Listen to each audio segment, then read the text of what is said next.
संदर्भ में क्या कहना चाहेंगे कि उनके आरोपों में कितनी सच्चाई है?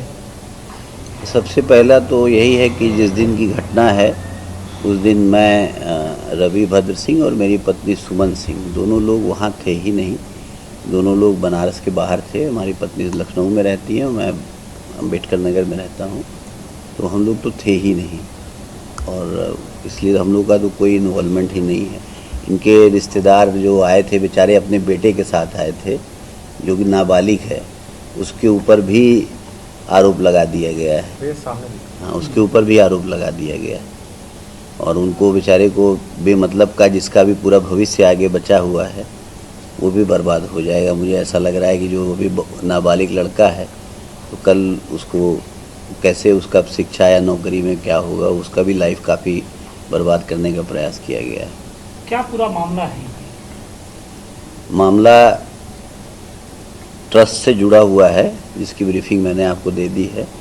और हाँ, ये जो है एक पेट्रोल पंप चलाती हैं ट्रस्ट का, जो कि व्यक्तिगत खाते से चला रही हैं और गलत व्यक्तिगत खाते से चला रही हैं।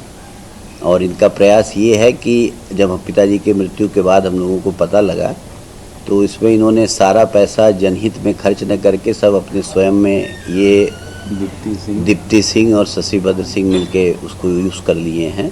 तो उसके खिलाफ कंप्लेंट की गई है, तो हम उस कंप्लेंट को वापस ले लें, सारा इनका प्रयास यही है।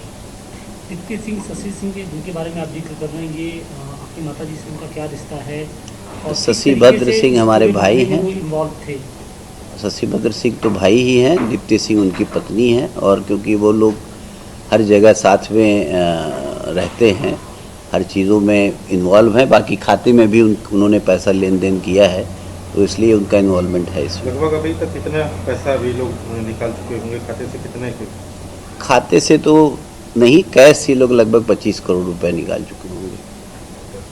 अभी आप लोग कंप्लेन किए उसके बाद क्या खाता सीज किया गया है? क्या किया खाता? हाँ, ये खाता जो है सीज हो चुका है और बैंक ने सीज किया है क्योंकि उसमें उनको अनियमितता मिली, तो बैंक ने वो खाता सीज कर दिया है। क्योंकि आप लोग एक बड़े सियासी घराने से हैं और बहुत से लोग हैं इस बात को लेकर चर्चा कर रहे हैं कि माता और बेटे आमने सामने हो गए हैं, तो ऐसे में लोगों से आप क्या अपील करना चाहेंगे? क्योंकि जिस तरीके से अब ये जो लड़ाई है वो सरेआम होती जा रही है, कोर्ट कचहरी तक मामला पहुंच गया है। देखिए, सबसे बड़ी बात ये है कि शशि शुरू से ही अपराधी किस्म के रहे हैं। उन्होंने बलात्कार भी किया है, उनके ऊपर FIR भी हो चुका है। और माँ बाप को चाहिए कि हमेशा गलत जो करता हो उसका साथ नहीं दें, क्योंकि गलत करने वाले का साथ देने से होता ये है कि उसका मन और बढ़ता चला जाता है। और अमूमन मैं देखता हूँ कि माता पिता का या माता का खास कर जो है वो बेचारा बन जाता है और वो सारी उसकी गलती वो ढक लेता है और फिर वो माता जो है हमेशा उसकी हर गलती को ढकने का ही प्रयास करती है। सर, एक बार आप अपना पूरा परिचय बताएं और पिताजी के बारे में पूरा परिचय बताएं। मणिभद्र सिंह नाम है, पिताजी स्वर्गीय श्री जयभद्र सिंह। राजनीति से कैसा संपर्क रहा है पिताजी? क्या पिताजी 1999 से 2004 तक सांसद रहे।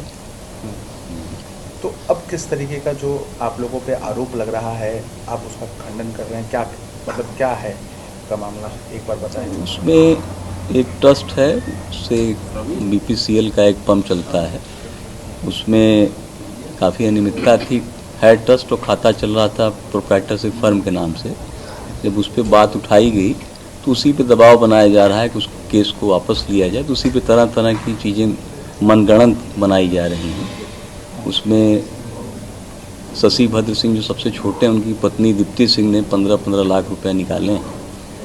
तो ये चीज़ें बिल्कुल गलत हैं। जब उस पर बात हम लोगों ने उठाया तो सिर्फ गलत चीज़ें जो हैं उसको दबाने के लिए।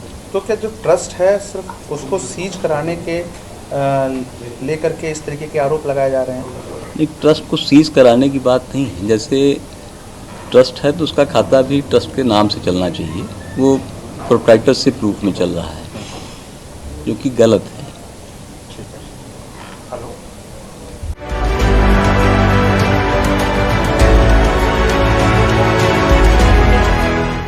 CEN न्यूज, देश प्रदेश की ताजा तरीन खबरों के लिए CEN न्यूज को सब्सक्राइब करें और रहें पल पल की खबर से हर पल बाखबर।